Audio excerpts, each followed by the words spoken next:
আপোনাৰ সোণৰ আ অলংকাৰ চুৰি হৈছিল নেকি?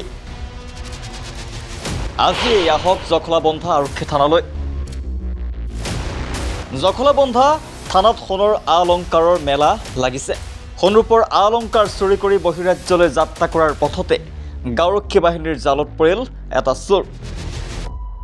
কলিয়াবৰৰ বামুণী পথাৰত সংঘটিত হৈছে এই ঘটনা।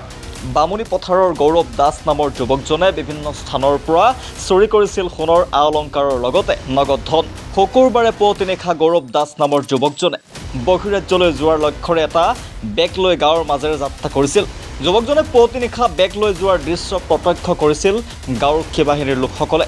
যুৱকজনৰ ওপৰত বামুণী পথাৰৰ গাঁওৰক্ষী বাহিনীৰ লোকসকলৰ সন্দেহ হোৱাত যুৱকজনৰ বেগ খুলি চোৱাত বেগৰ ভিতৰৰ পৰা উদ্ধাৰ কৰে বৃহৎ পৰিমাণৰ সোণৰূপৰ আ অলংকাৰ।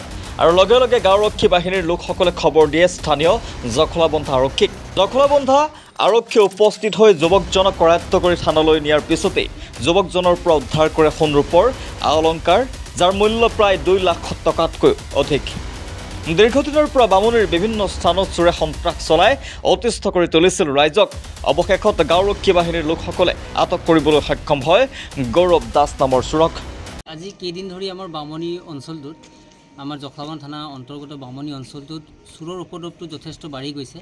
আৰু তাৰে পৰিপ্ৰেক্ষিতত আমাৰ জখলাবন্ধা আৰক্ষী বিষয়াসকলে আমাক গাঁওৰক্ষী বাহিনী হিচাপে সকলোকে আমাক অৱগত কৰিছে আমাৰ দিনে ৰাতি অলপ পহৰাৰ ব্যৱস্থা কৰিব লাগে। আৰু সেই মৰ্মে আমি সকলোৱে তৎপৰতা চলাই আছিলোঁ, অভিযান চলাই আছিলোঁ।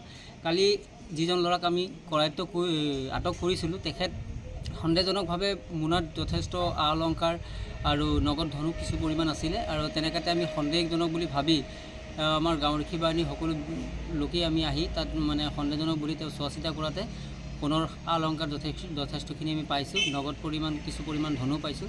আমি ততালিকে আমি স্থানীয় আৰক্ষীক আমি অৱগত কৰিলোঁ। স্থানীয় আৰক্ষীয়েও অতি সোনকালে আমাক ৰেছপন্স কৰি তেখেতসকলে স্থানীয় এই ঠাইডোখৰলৈ যায় আৰু জব্দ কৰা সামগ্ৰীসমূহ তেখেতসকলে জব্দ কৰি আনে আৰু এই সন্দেহজনক ব্যক্তিক তেওঁলোকে কৰায়ত্ব কৰি লয়।